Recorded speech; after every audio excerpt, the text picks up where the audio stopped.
आज का प्रेरक प्रसंग। एक बार अर्जुन और कृष्ण जी एक रास्ते से गुजर रहे थे। तो उस रास्ते में एक भिखारी बैठा था। भिखारी भीख मांग रहा था। अर्जुन ने उसको कुछ सोने के सिक्के दे दिए। भिखारी खुश होता हुआ रास्ते में गुनगुनाते हुए जा रहा था कि मैं इन सिक्कों से गाड़ी खरीदूंगा, नया घर बनाऊंगा, और ऐसे ऐसे लंबे लंबे ख्वाब वो लेने लगा। अब उसी रास्ते में झाड़ियों के पीछे एक चोर छिपकर ये सारी बातें सुन रहा था। उस चोर ने झट से उस भिखारी को पकड़ लिया, उसको खूब मारा पीटा और उससे सारे सोने के सिक्के छीन लिए। तभी भिखारी निराश हो गया और वो दोबारा उसी स्थान पर भीख मांगने बैठ गया। अगले दिन पुनः भ्रमण करने के लिए अर्जुन और कृष्ण जी आते हैं। तो वे दोबारा भिखारी को उसी स्थान पर बैठा देखते हुए हैरान पड़ जाते हैं। वो उससे पूछते हैं कि तुम्हें कल ही सोने के सिक्के दिए थे, तुम भीख क्यों मांग रहे हो? तो भिखारी उनको पूरी घटना बताता है।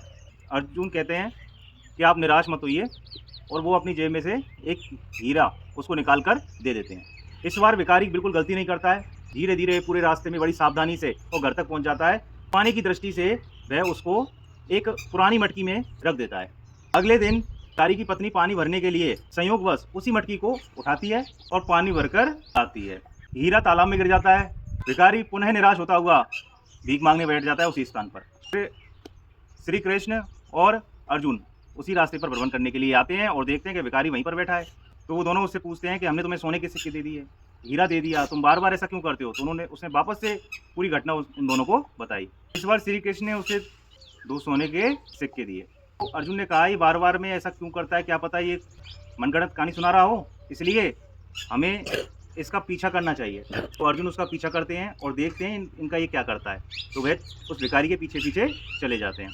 भिखारी जब रास्ते से गुजर रहा होता है तो उसे रास्ते में एक मछुआरा मिलता है।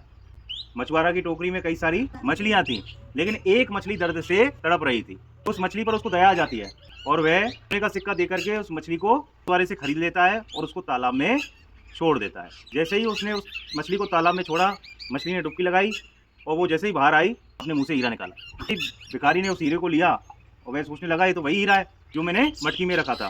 तो वो जोर जोर से चिल्लाने लगता है भिखारी, मिल गया मिल गया मिल गया। तो ये पूरी बातें उसी रास्ते पे वो चोर जा रहा था, सारी बातें वो सुन रहा था। चोर को लगा ये मेरे लिए बोल रहा है कि मिल गया मिल गया। तो चोर ने उसे तुरंत उसको पकड़ा, ए भाई चिल्लाए मत, पिटवाएगा क्या मुझे? ले ये तेरे सोने के सिक्के ले, यदि तू चिल्लाएगा अभी इस गाँव वाले सब मुझे मारेंगे। तो ये सारी घटना कौन देख रहा था? अर्जुन। भिखारी को सोने के सिक्के भी मिल गए, उसको अपना हीरा भी मिल गया।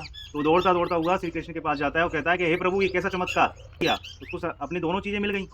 तो श्री कृष्ण कहते हैं, जब तुमने उसको सोने के सिक्के दिए तो उसने खुद के लिए सोचा, और जब तुमने उसको हीरा दिया जब भी उसने खुद के बारे में सोचा, लेकिन जब मैंने उसको सिक्के दिए थे तब उसने दूसरों के लिए सोचा। कहानी से हमें क्या शिक्षा मिलती है कि हमें स्वार्थी नहीं बनना चाहिए, कर भला सो हो भला। संस्कृत में एक श्लोक है, परोपकाराय फलंती वृक्षा, परोपकाराय वहंती नद्या, परोपकाराय ध्वंती गावा, परोपकारार्थम इदम शरीरम। इस श्लोक का अर्थ क्या होता है? परोपकार के लिए ही वृक्ष फल देते हैं, परोपकार के लिए ही नदियाँ बहती हैं, परोपकार के लिए गाय दूध देती हैं, और परोपकार के लिए ये शरीर बना हुआ है। तो जो चौथी पंक्ति है वो हमारे लिए है। जब प्रकृति इतना परोपकार कर रही है तो हम कौन हैं? इंसान हैं।